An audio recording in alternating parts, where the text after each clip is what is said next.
हजारों साल बाद रुद्रांश की शक्ति पूरी तरह जाग चुकी है, लेकिन उसके जागते ही अंधकार भी पहले से कहीं अधिक शक्तिशाली होकर लौट आया है। आर्यव के सामने खड़ी है काले राक्षसों की विशाल सेना। क्या वह अपने पहले असली युद्ध में जीत पाएगा? क्या दिव्य त्रिशूल उसकी किस्मत बदल देगा, या फिर कालराज की योजना सफल हो जाएगी? जानिए इस रोमांचक अध्याय में। कलयुग का अंतिम योद्धा, अध्याय 6, रुद्रांश का पहला युद्ध। युद्ध अभी खत्म नहीं हुआ था। महाकाल राक्षस के गिरते ही चारों ओर से सैकड़ों काले राक्षस आर्यव को घेर चुके थे। उनकी लाल चमकती आंखें और भयानक गर्जना पूरे गांव में गूंज रही थी। आर्यव, ये इतने सारे काले राक्षस, मैं अकेला इन्हें कैसे रोकूं? रहस्यमयी आवाज। भागने का रास्ता अब नहीं बचा, रुद्रांश। काले राक्षस धीरे धीरे आर्यव की ओर बढ़ने लगे। उनका इरादा सिर्फ एक था, रुद्रांश का अंत। काले राक्षस, मार डालो इसे। आर्यव, आओ। पहली बार आर्यव बिना किसी डर के युद्ध में कूद पड़ा, लेकिन जैसे ही उसने पहला वार किया, उसके पूरे शरीर में नीली दिव्य ऊर्जा फैलने लगी। आर्यव, मेरी शक्ति मुझे नियंत्रित क्यों नहीं हो रही?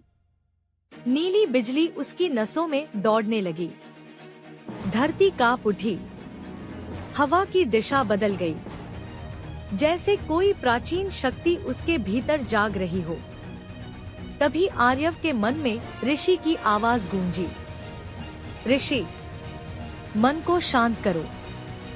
क्रोध नहीं, धैर्य तुम्हारी सबसे बड़ी शक्ति है।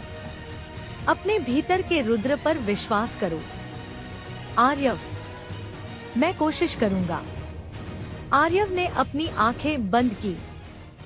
उसने गहरी सांस ली और पहली बार अपने भीतर की दिव्य शक्ति को स्वीकार कर लिया। अचानक आसमान में नीली बिजली चमकी।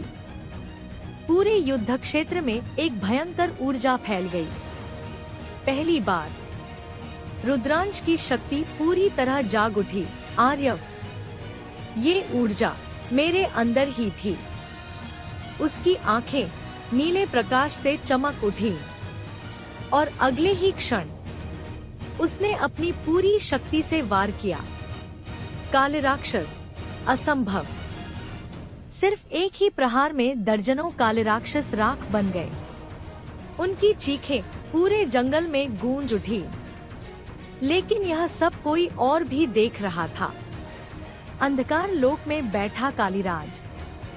कालीराज, दिलचस्प। रुद्रांश, तुम पहले से अधिक शक्तिशाली हो गए हो, लेकिन युद्ध अभी खत्म नहीं हुआ था। अचानक धरती फिर कांप उठी। एक विशाल छाया युद्ध भूमि पर उतरी।